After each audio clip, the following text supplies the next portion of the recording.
What's going on, guys? Welcome back. The summer is gone. Fall has come, and with that means probably you got no spotlight keys. You have no spotlight keys. You have no collector tokens, and so you need to start saving up again. And we just got a bunch of updated information for the rest of the year of spotlight caches with some essential weeks to start saving up for and some trap weeks that you can all but ignore. My goal today is to make this as simple to understand as possible and to tell you who, if you can even be interested in these weeks, right? It might be a good card, but if you don't like bounce or move, you're probably not going to want to save up for this specific week. So with that in mind, let's go to jump on in.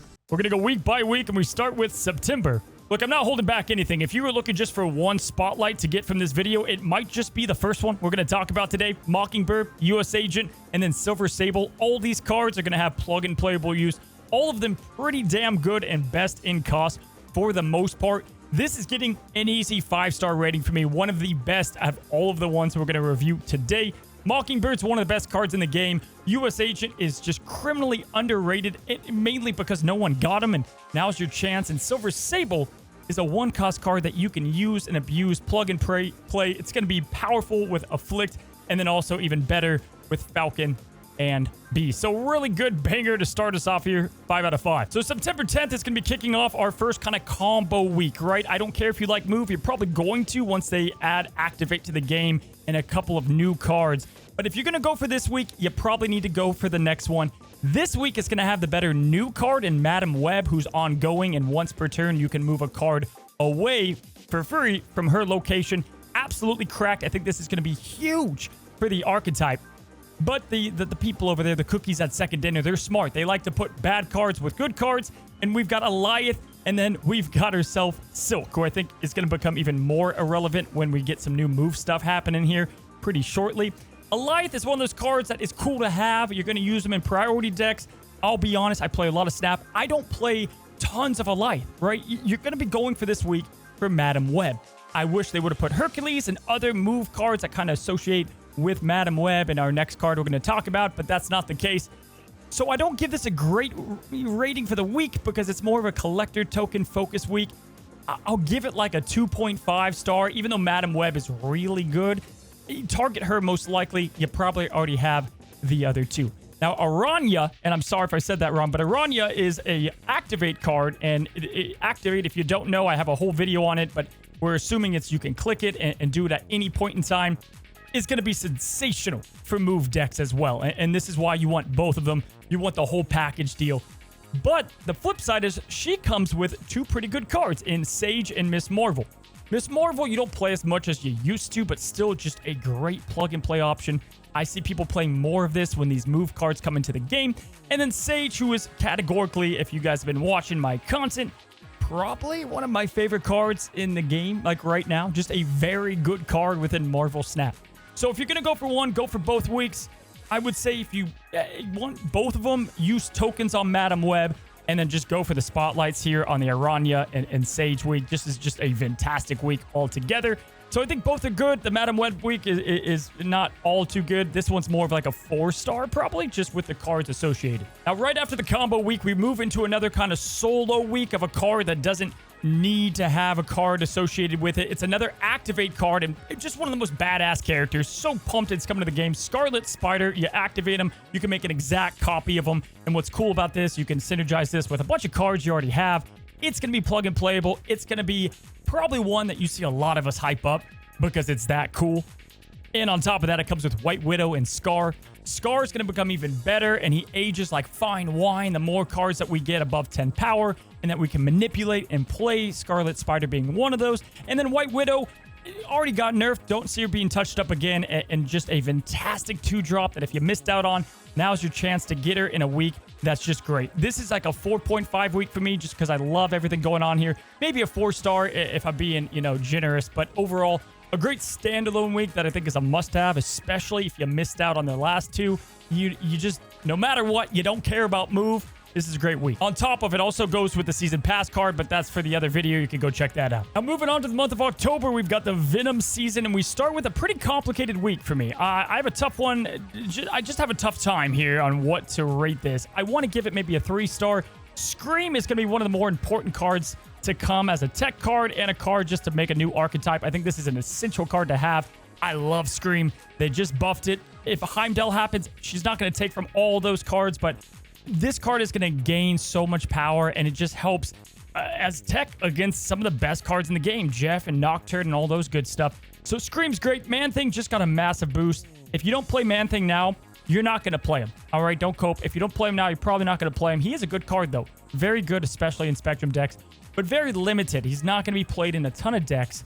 And then you have Mobius M. Mobius, which is another card that is cheap, and so you're not mad if you get it. The variant's okay. So it's mainly a Scream week. The other ones are more kind of like, yay, you got something. If you already have these cards, probably maybe just save up here. If not, try your chances and you get some okay cards as like a second place prize. But the next week here is awesome because keep in mind, all this is data mined. This should stay mainly the same, but Misery went from a card that was a 5 cost, very niche, to, okay, we're seeing the potential here. It's down to a 4/7. You're going to kill everything in a lane, and then it repeats the ability, and there's a lot of room here to experiment with a new way to play Destroy, a new way to have some combos. Could be way too messy and just not work in practice, but with this being a 4-cost card, I think there's a lot more room here to have a very different Destroy card alongside of War Machine and Namora. Okay, Namora, enough said. If you didn't get her, this is a done deal. You're going to get this week. It's a 4-star. Don't even think about it. If you have Namora, you can probably think about it a bit more, but this is going to be one of my more favorite weeks as far as just Namora combined with Misery and War Machine, who's definitely not bad. Keep in mind, Zabu's coming up in a second too. I think War Machine, Zabu, some of these cards could get reworked with the Activate ability on it. I just see this happening. It makes sense for the most part, so take this all with a grain of salt that a lot of this is subject to change, and with that, my opinions and star ratings as well. All right, so let's go to the next week, guys, and this is what I'm loving. We've got Sable and Scarlet Spider, independent cards. We have move cards, if that's your thing. Then we have some Destroy options. You can pass the Misery week if you don't like Destroy. Don't do it, right? You can pass. This, though, is probably a trap. I'll tell you why. Scorn, one of my favorite cards. I think this is a fantastic discard option. This is going to be essential and the card you're looking for to the most if you play discard. And just incredible. Adding power and being able to multiply it over and over with her. Her ability is super unique that you can see right here. However, Jean Grey, Copium Train, you're not going to play her much. I play her when I want to try to get Jean Grey in there, and then I realize, okay, it's Spectrum or bust. Maybe she gets Activate. I don't know. Shaw, great card. So many 3-cost cards, and now even more so. Silver Surfer definitely loves Shaw, but you can use Copycat. There's so many 3-cost cards. He's essential for one of the best decks in the game, but 2-star week, you can skip it. Scoring, though, really good. Next, we have a Bounce Archetypes, Dream and Toxin. Really great card for the archetype, but my God, this is one of those weeks, guys, that if they don't rework Elsa or Zabu, you're looking at a 1-star week, because if you pull Zabu, then Elsa, and then the 1,000 collector tokens or a random you're quitting the game, dude. Like, this is just garbage cards alongside a niche card. So I hate this week. Even though Toxin's cool, he's going to do a lot for the archetype. This is a 1.5 for me. All right, Anti-Venom, Super Giant, and Ghost Spider. Super Giant remains one of those cards that I just don't understand why it's not played. Probably going to get an Activate as well. I'm saying that a lot. Ghost Spider, let's face it, it's going to get a big bump up in its play rate because of all the move stuff, but come on. We're not jumping up and down for Ghost Spider. And then Anti-Venom, who reminds me of Super Giant. It's a card that you might play a lot on release and then not play it that much, and then people discover there's a lot to do with it. You set the cost and the power to 0. Really cool deck design and things you can do. Kind of reminds me of Wiccan, though. Like, it's going to have its own niche and powerful stuff happen, but it's going to be somewhat reliant on combos. Maybe I'm completely wrong and it ends up being cracked, but for me, this is going to be a lower week. Probably like a 1.5 unless they get these cards going. Maybe a 2. I like the cards. I just don't love it all together, especially with the other weeks. And then finally, way in the data mines, we have November. And I'm going to be quick on these weeks, but I'll give kind of a brief star rating on all of them. We've got the Fenris Wolf here, and this thing, let me tell you, good God, is going to be a great card. Right now, it's a 2/3, and when you activate it, it resurrects the highest power discarded or destroyed enemy card on your side of this location. Just completely cracked. That probably won't stay the same. It's too good.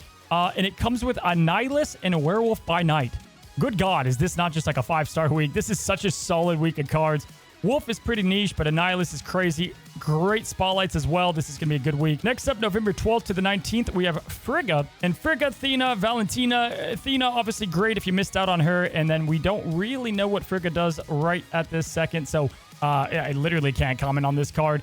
Athena's good, though, so keep this in mind. As of now, though, with Valentina, you know, this is like a two-star week. I don't know. I don't know what Frigga does, so it's kind of hard, but Athena is obviously appealing.